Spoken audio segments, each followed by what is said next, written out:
उसका एक एक वचन 100 का 100 सत्य होगा, किसी डूम बाट के गीत नहीं, समर्थ का वचन है, जिसके एक वचन से सूर्य और पृथ्वी और सब ब्रह्मांड चल रहे हैं।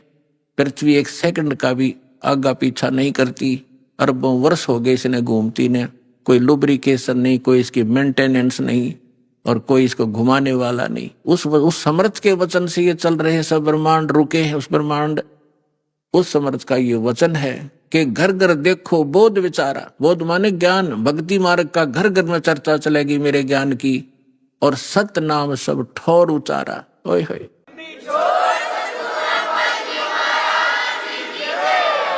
घर घर देखो बोध विचारा, घर घर में परमात्मा की चर्चा चलेगी, बच्चा बच्चा उसके गुणगान करेगा, और सब जगह परमात्मा के सतनाम का, 2 अक्षर के नाम का जाप हुआ करेगा। अब देखो पुण्यात्मा, हलवा बनावे हम और महक जाओ पड़ोसियां का भी, यानी उनको कितना अच्छा लगता है, उनको भी आनंद आता उस हलवे की महक से, सुगंध से, जो गंध जाती है सुगंध। तो इसी प्रकार मंत्र करोगे जाप आप, और आनंद आओगा दूसरे साथ बैठे ने भी। अब वो लाभ तो नहीं ले सकता जो हलवा बनाने वाला, जो घर में हलवा बना रहा है, वो हलवा खाकर आनंद ले रहा है, और पड़ोसी ने केवल महक महक प्राप्त होगी, और वो भी अच्छी है। एक तो घर में दारू काट है, शराब बनाओ तो पड़ोसी का भी नशा हो, बूंडा लग गया, उसने छींक आवे। अरे घर में हलवा बने तो पड़ोसी तो अच्छी ही वो जाती है उसकी संदेश। तो इसी प्रकार जो सुमन करोगे, वो तो हलवा तो आप खाओगे, लेकिन उसकी महक पड़ोसी को भी आभास होगा उसको। तो इस प्रकार इस परमात्मा का मंत्र घर घर में चलेगा। कोई बस में बैठे जाते हो, ट्रेन में बैठे हो, कोई सिमरण कर रहा श्वास का, कोई कर रहा प्रथम मंत्र मन मन में, तो पास में बैठे यात्रियों के भी उसका प्रभाव पड़ेगा, और एक ना एक तो उनके पाप नाश होंगे वो, और आत्मा जागेगी। इस प्रकार से परमात्मा ने पूरे विश्व को, अपने बच्चों को शरण में लेना ही लेना है, चाहे आज कोई हिंदू है, चाहे कोई मुसलमान है, चाहे सिख है या ईसाई है। हम बगैर ज्ञान के बढ़ते चले गए। अब हमें पता चलेगा आज मृत्यु होगी, हम हिंदू हैं, कल मृत्यु हो जाए, हम अमेरिका में पैदा हो गए, ईसाई का झंडा उठा लिया है, और फिर मृत्यु हो गई, हम मुसलमान का, फिर मुसलमान का झंडा उठा लिया। हम हैं कौन, हम आए कहाँ से हैं, मनुष्य जीवन का उद्देश्य क्या है, तो ये इस तत्व ज्ञान से पता चलेगा। फिर क्या बताया परमात्मा ने कि कलयुग बीते 5500 पाचा, तब ये मेरा वचन होगा साचा। 600 वर्ष पहले ये बात कहना कि घर घर में मेरे ज्ञान की चर्चा होगी और मेरा ही ज्ञान रहेगा, पूरा विश्व मेरी भक्ति करेगा धर्मदास, तो धर्मदास का गलेवा उतरे नहीं थी। तो परमात्मा ने कहा कि कलयुग बीते 5500 पाचा, तब ये वचन मेरा होगा साचा। कलयुग बीत जावे जब एता, और सभी जीव परम पुरुष पद चेता।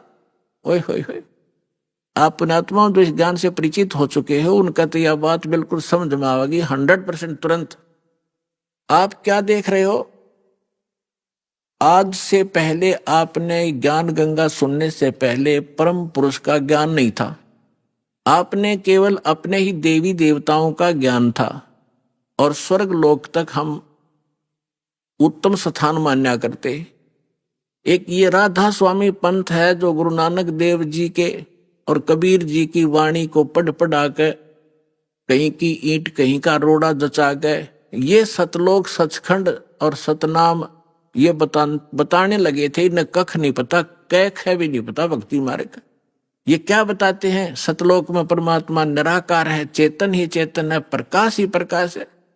और फिर सतलोक का कैसा है, सतनाम क्या है, सार नाम क्या है, सार शब्द क्या है, सतलोक क्या है, सतपुरुष क्या है। इनके परम धनी के वचन है शिवदयाल जी के, जिससे युवराधा स्वामी, धन सतगुरु, सच्चा सौदा, दनो दादा, जय गुरुदेव, निरंकारी परंकारी जितने पंथ हैं ये उसी से निकले हैं, उसी के आधार से। वो क्या बताता है कि वही सतनाम है, सतनाम वही सतपुरुष है, सतनाम ही, और सतनाम ही सतलोक है, सतनाम ही सार शब्द है, सतनाम ही सतपुरुष है, सतनाम ही सार नाम है। कख है इनको पता। तो अब कहते हैं परमात्मा ने कहा है कि कलयुग बीत जावे जब एता, और सभी जीव परम पुरुष पद चेता। ओए है परम पुरुष, गीता जी अध्याय नंबर 15 के श्लोक नंबर 16 और 17 में 3 पुरुष हैं। एक सरपुरुष, यह ब्रह्म है 21 ब्रह्मांड का स्वामी, और एक अक्षर पुरुष जो 7 संग ब्रह्मांड का मालिक है। ये दोनों परम पुरुष नहीं है। इसलिए गीता अध्याय नंबर 15 के श्लोक 17 में तुरंत कहा है कि उत्तम पुरुष है तू अन्य परमात्मा इति उदाहरत है, ये लोग तरम अविश्य विवर्ती अवैश्वर है, कि वो परम पुरुष तो कोई और है। उत्तम पुरुष, परम माने श्रेष्ठ, परम पुरुष, उत्तम पुरुष, श्रेष्ठ पुरुष, पुरुष माने परमात्मा, वो तो कोई इन दोनों से भी अन्य है, सर पुरुष और अक्षर पुरुष से। और वही तीनों लोकों में प्रवेश करके सबका धारण पोषण करता है। गीता अध्याय नंबर 18 के श्लोक 62 में कहा कि अर्जुन तो सर्वभाव से उस परमेश्वर की शरण में जा। एक ईश, एक ईश्वर, एक परमेश्वर। ईश ये सरपुरुष है और ईश्वर ये अक्षर पुरुष है। परमेश्वर वो परम अक्षर पुरुष है, परम अक्षर ब्रह्म है। तो उस परमेश्वर की शरण में जा, उसकी कृपा से ही तू परम शांति को और सनातन परम धाम को प्राप्त होगा। सनातन शाश्वतम स्थानम, सदा रहने वाले अविनाशी स्थान को प्राप्त होगा। गीता अध्याय नंबर 15 के श्लोक नंबर 4 में कहा कि तत्वदर्शी संत की प्राप्ति के उपरांत उस तत्व ज्ञान रूपी शस्त्र से अज्ञान रूपी अंधकार को काटकर उसके पश्चात परमेश्वर के उस परम पद की खोज करनी चाहिए, जहां जाने के बाद साधक फिर लौटकर संसार में कभी नहीं आते। और जिस परमेश्वर ने सारे ब्रह्मांडों की रचना की है, केवल उसकी भक्ति करो और सब भक्ति त्याग दो, तो परमेश्वर के उस परम पद को खोजना चाहिए। तो यहां परमात्मा वही बात कह रहे हैं कि कलयुग बीत जावे जब एता, और सब जीव परम पुरुष पद चेता, उस परम पुरुष के उस परम पद की के सभी परिचित हो जाएंगे, उसके सभी ज्ञाता हो जाएंगे कि कोई सतलोक है जहां परमात्मा रहता है। वहां जाने से हमारे को सब सुख मिलेंगे, जन्म और मृत्यु का ये झंझट मिटेगा। अब यहां तो आमा संग जन्म हो गए, भटकत्या ने, मरते और जन्मत्या ने, सारा जीवन संपत्ति जोड़ने में लगे रहते हैं। 1 मिनट में मृत्यु हो जाती है, वो जोड़ा जाड़ा यहीं रह जाता। आप गधा बनकर कुमार के घर खड़ा होता है। ये कोई सांग है, कोई जीवन है? क्या लक्ष्य लेकर जी रहे थे हम? तो यहां पता चलेगा कि सब जीव परम पुरुष पद चेता, उसके परिचित होंगे, उसके ज्ञाता होंगे कि सचमुच वहां जाने से पीछा छूटेगा। जैसे आपकी मृत्यु हुई, फिर जन्म हुआ, परिवार बन गया, कैसा अच्छा लग रहा है, बहुत अच्छा। और 1 मिनट का भरोसा नहीं, क्या बिजली गिर जाए पूरा परिवार नाश हो जाए, किन कारणों से? तो परमात्मा ने कहा कि यहां से तो आपने जाना ही पड़ेगा, जाना पड़ेगा, लेकिन ऐसी भक्ति करो, ये भक्ति, और यहां से पुनर्जन्म की इच्छा मिटाओ। जहां आशा ता बासा होई, मन कर्म वचन सुमरियो सोई। अब भक्ति करो जब तक यहां हो अपना यहाँ की, क्योंकि हम यहां रह रहे हैं तो हमारा ये कर्तव्य कर्म यहां भी करने पड़ेंगे। लेकिन अब जो काम आप जिस उद्देश्य से करते थे, माया संचन करने के लिए, कोठी गार्डन खातर, या थोड़ी सी स्पीड कम कर दो। और किस लिए कर रहे हो? बच्चों का ब्याह करना पड़ेगा, लड़की होगी 2, कैसे ब्याह होंगे, दहेज देना पड़ेगा। नहीं, कुछ ही दिनों में ये सभी समाप्त करेंगे। कोई दहेज ना लेगा ना देगा, लेगा ही नहीं कोई। उसको पता चलेगा क्यों ऋणी बना मैं, आज मैं पैसा ले रहा हूं, कल मैं इसका गधा बनकर पूरा करूंगा, बैल बनकर करना पड़ेगा, कोई भैंस गाय बनकर इसके घर बंधना पड़ेगा, क्यों सिर में दर्द करा। तो पुण्यात्माओं, जब तक ये ज्ञान नहीं था, हम एक दूसरे से ऐसे जुड़ते चले गए, संस्कार बढ़ा लिए हमने। अब सतलोक चलने के लिए हमने इन संस्कारों को सीमित करना पड़ेगा, ताकि फिर से टांग उलझी ना रह जाए, को पल्ला हमारा कहीं कांटे में फंस ना जा और हम यहीं रह जाए। तो इसलिए, और मकान बनाओ, ठीक है, आपको जैसा परमात्मा ने पूर्व संस्कार से दिया है मकान बनाओ, कोई घना लोग दिखावा ना करना चाहिए इसमें। टाइम पास करने के लिए एक झोपड़ी दे भगवान, और चाहे किसाई मकान दे, अपनी भक्ति करना उद्देश्य समझो। प्राकृतिक आपदाओं से बचने के लिए मकान की आवश्यकता है, ये शेड डाल रखा है, पर्याप्त है। ओले नहीं पड़े सिर पर, नहीं ना, जैसे हम भक्ति कर रहे हैं, खाना बना रहे हैं, तो उससे बचाव करना ताकि हम भक्ति निर्बाध कर सके। इसलिए मकान की आवश्यकता, प्राकृतिक आपदाएं हमें सीधा अटैक ना करें और हम भक्ति कर सके, इसलिए ये मकान और झूपड़ियों की आवश्यकता है। ना अन्यथा चाहे यहाँ पर सोने का महल बना दे, एक आने का नहीं, वो व्यर्थ है। तो परमात्मा कहते हैं राम रटत दारिद्र भला और टूटी घर की छान, वो सुंदर महल किस काम के जहां भक्ति नहीं भगवान।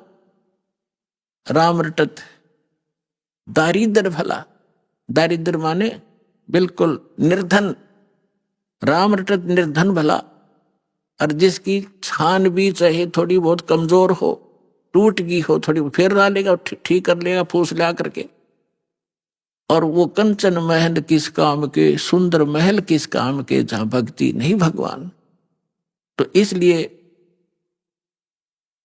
आप जी को ये परमात्मा का ज्ञान दिया जाता है ताकि आपका उद्देश्य, लक्ष्य जीवन का एकदम बदले, चेंज हो, और आपके प्रबल इच्छा हो कि हम सतलोक जाएंगे।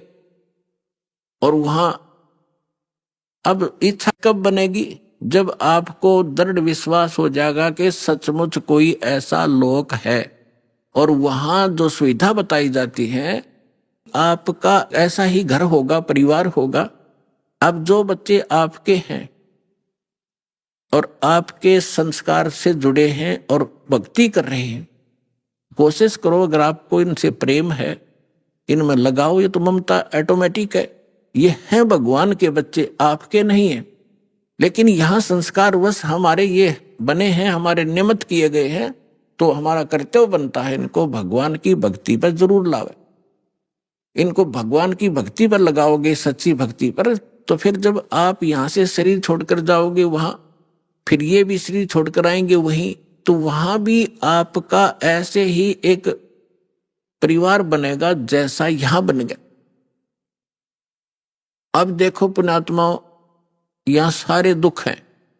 गर्मी में गर्मी सतावे, सर्दी में सर्दी, और फ्लड आ जा तो घरों में भी पानी घुस जा, और भी ना जाने कितने कष्ट शरीर में हमारा लगे रहते हैं। कोढ़ हो गया, कैंसर हो गया, अंधा हो गया, आंख फूट गई। लेकिन हम इतने ढीठ हैं, यदि हमारी मृत्यु ना हो तो इन दुखा ने भी कोई नहीं गिने। हमने मृत्यु का दुख मान रखा है, और यह मृत्यु कंपलसरी, यहां पर सारे दुख दे के भी मृत्यु होगी। अगर हमारी मृत्यु ना हो यहां, और परिवार हमारा देख कितना प्यारा लगता है, क्या मरना चाहते? नहीं, कोई नहीं चाहता। लेकिन यह मृत्यु डेफिनेट होगी, और आप भी मरोगे, और ये जो बच्चे जिनको आप अपने मान रहे हो, ये भी शरीर ना जाने आपके सामने चले जाएं। तो इससे मन हटाओ, आप वहां जाओगे सतलोक में। आपका शरीर ऐसा होगा, कभी वृद्ध नहीं होगे, जरा नहीं होगा, जरा माने वृद्धावस्था, और मृत्यु नहीं होगी, सदा युवा शरीर रहेगा। और वहां आपके जो है ना घर, बड़े बड़े बड़े महल जो आप खाली छोड़कर आए हो, वहां आपके खाली पड़े हैं। आप गलती से इस काल के साथ लगकर यहां आ गए। जिन्होंने ये सृष्टि रचना सुन रखी होगी उनको ये बातें आसानी से समझ में आ रही होंगी, लेकिन जिन्होंने सृष्टि रचना नहीं सुनी होगी फिर धीरे धीरे कभी सुनाएंगे। आज वो ये सुने, क्योंकि सत्संग स्थल एक ऐसा स्थान है जिसमें प्रथम कक्षा के बच्चे भी आते हैं, और दूसरी कक्षा के भी, और बीए के भी यहीं बैठते हैं, और पीएचडी वाले भी बच्चे यहीं विद्यमान हैं। एक ही सत्संग में, एक ही प्रवचन से उन सबको उसी सत्र का ज्ञान देना पड़ता है। तो ये जो जिस सत्र के बच्चों के सत्र का ज्ञान है ये दास दे रहा है, वो उसको समझ में आ रहा है।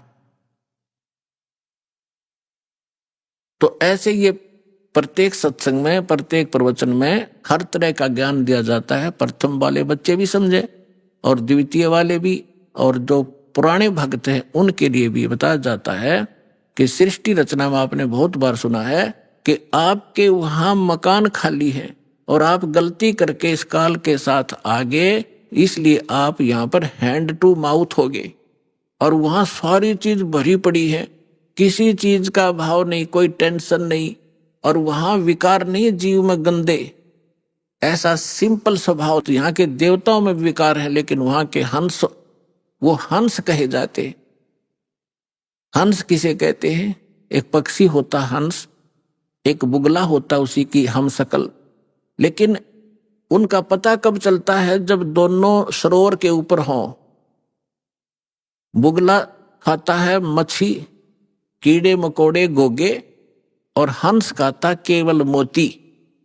वो कीड़े मकोड़े नहीं खाता, मछली नहीं खाता, तो उसको हंस कहते हैं जो विकार करे ही नहीं, चाहे मर जावे। और हंस का एक और गुण बताया है कि उसके सामने दूध रख दिया जाए, जिसमें 1 गिलास पानी 1 गिलास दूध डालकर रख दे मिला के, वो दूध ग्रहण कर लेगा और जल न छोड़ देगा उस पात्र में, जो का तुम रह जाए। उसमें ऐसा गुण दिया मालिक ने। तो जिन्होंने दूध और पानी भिन्न भिन्न कर लिया इस ज्ञान के आधार से कि ये लोक कैसा है, यहाँ का जीवन कैसा है, और सतलोक में जो बताया जा रहा है वो कैसा है, तो वो भिन्न भिन्न कर लिया, इस जल को छोड़ दिया, दूध ग्रहण कर लिया, उसको हंस कहते। तो वह हंस कहे जाते। आदमी अपने ही जैसे हैं, आकार ऐसा ही है, उनका शरीर वह बहुत तेजों में है, 16 सूर्य जितना प्रकाश एक वहां रहने वाले भक्त और भक्तनी का है। परमात्मा के शरीर का जो वहां प्रकाश है, एक रोमकूप में करोड़ सूर्य मिला दे, करोड़ चंद्रमा, ऐसी रोशनी है। परमात्मा सक्षम है, समर्थ है, जीव अलग है, परमात्मा भिन्न है। परमात्मा सर्वशक्तिमान है, जीव की एक सीमित पावर है और सीमित उनका सब क्रियाएं हैं। परमात्मा की क्रियाएं असीमित होती हैं। जो जीव और ब्रह्म एक बताते हैं वो भूले हुए प्राणी हैं, वो अज्ञानी आत्माएं हैं। उनको अब जो प्रसंग चल रहा है, जैसे एक भक्त मिला इस दास को, पहले पहले की बात है जब बहुत कम ही संगत होती थी। ऐसे हम दास भी किसी को पकड़ लेता था जान पहचान के, को आजा बैठ जा तुझे एक बात बताऊंगा, ज्ञान सुनाने लगा। अब वो अच्छी आत्मा था वैसे तो, सुनता रहा, सारी सृष्टि रचना सुनाई।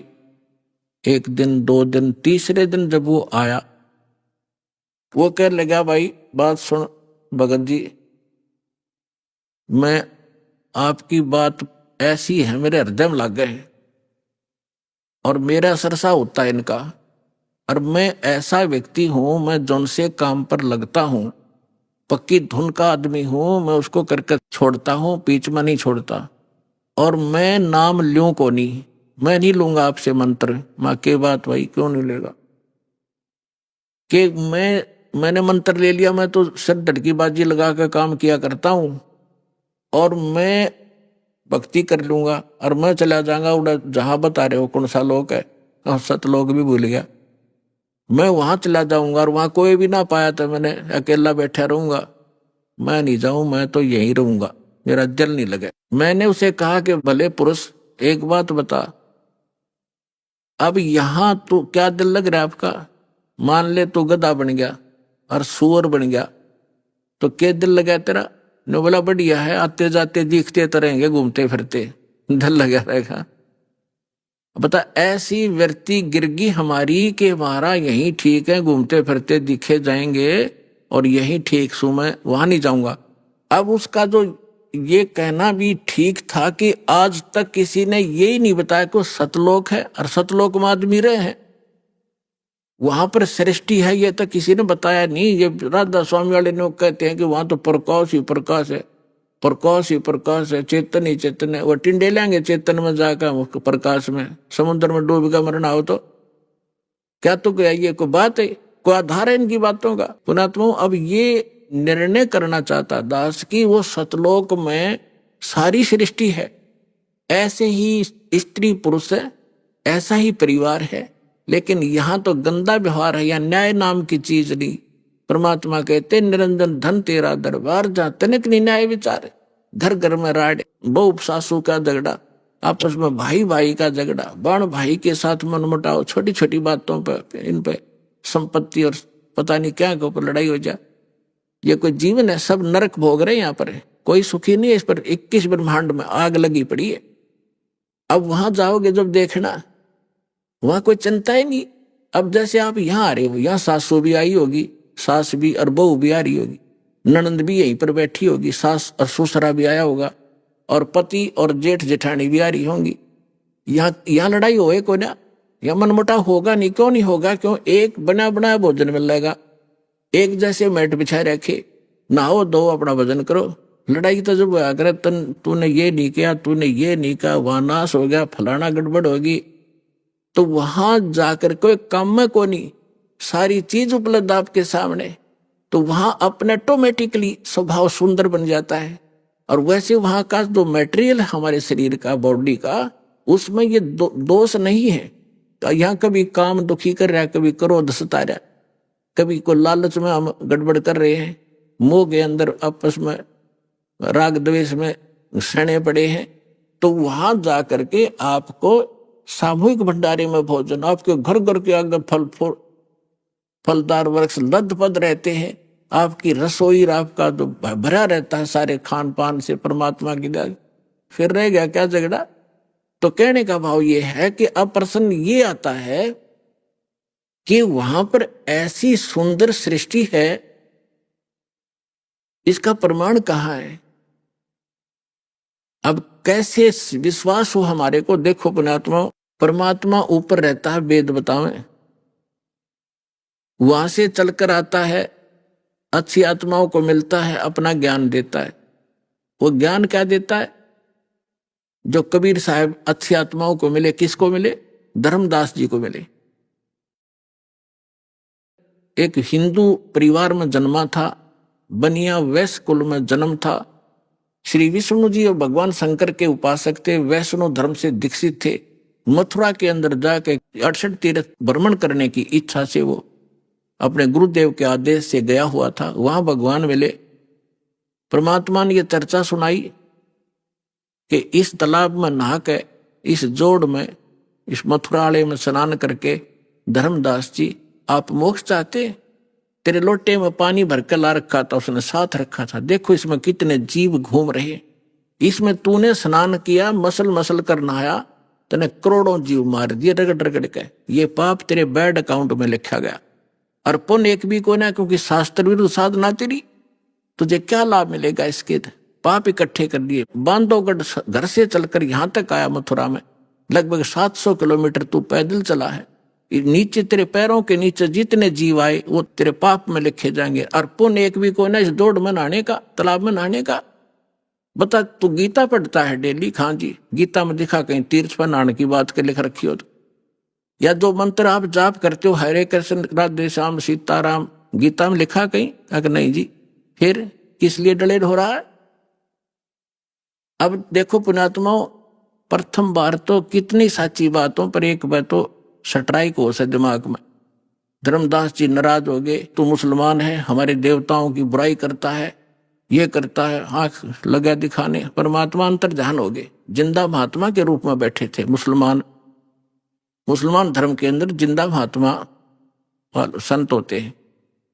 जब आगे से एकदम अंतर ध्यान हुए, धर्मदास का कलेजा हिल गया कि सारी साची कह था, और ये सारी बात सही थी। मैं तो नीच हूं तो भगवान था, कोई फरिश्ता था, कोई देवता था, कितनी बढ़िया बात बतावे थे, मैंने गलती कर दी। और हे भगवान, इब का आप मिल जाओ तो मैं सारी बात सुनूंगा।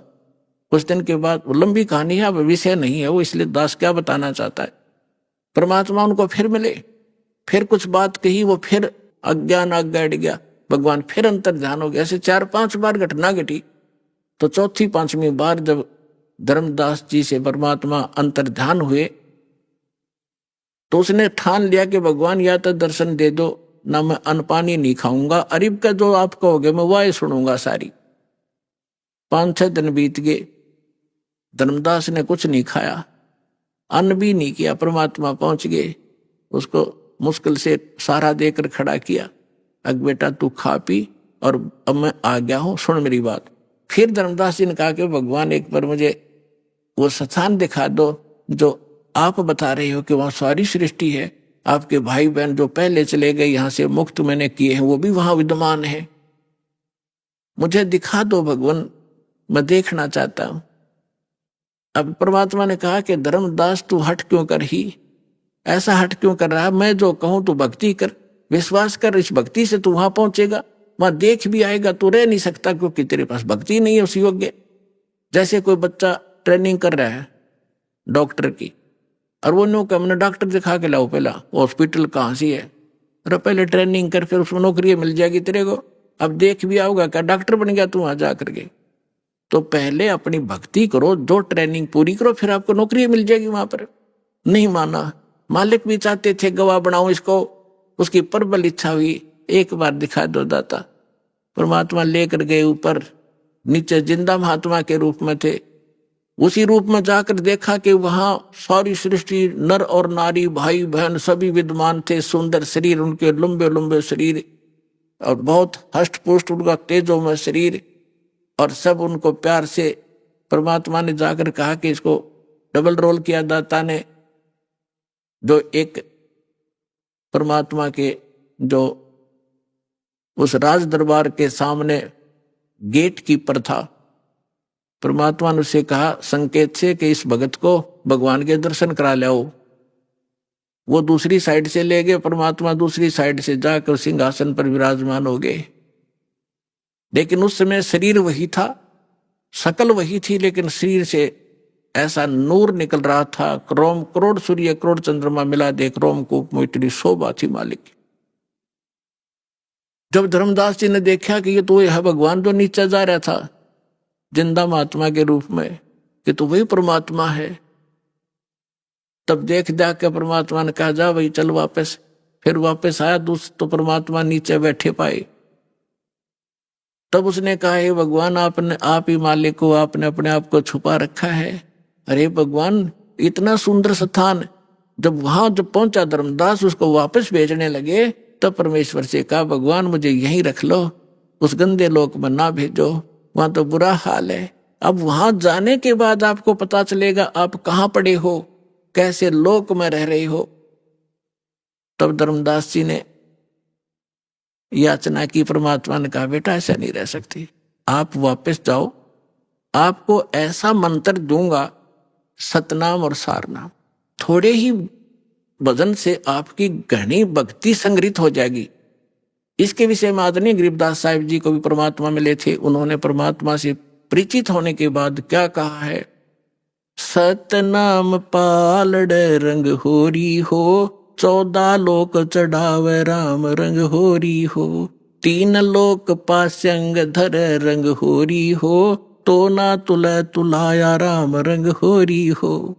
एक सतनाम का 2 अक्षर का मंत्र है, जिसमें एक ओम है, एक तत् गुप्त है, जिनको प्राप्त है उनको पता है। तो अनुपदेशी को ये मंत्र भूल के नहीं बताना, नहीं आपका नाम खंडित हो जाएगा। तो परमात्मा ने कहा कि एक श्वास उस श्वास से एक मंत्र, जैसे आपने एक बाहर छोड़ा एक अंदर लिया, एक ये मंत्र पूरा बन गया। तो कहते हैं ये सतनाम का एक सिमरन एक पालड़े में रख दे तराजू के तखड़ी के, और 3 लोग पृथ्वी पाताल और स्वर्ग लोग दर दे पासेंग। पासेंग क्या होती है, जैसे दास का जन्म एक किसान परिवार में हुआ, हमारे घर पर ये व्यापारी लोग गेहूं चना लेने आते थे, तो पिताजी कहते थे भी पहले तेरी ताखड़ी जांच कर,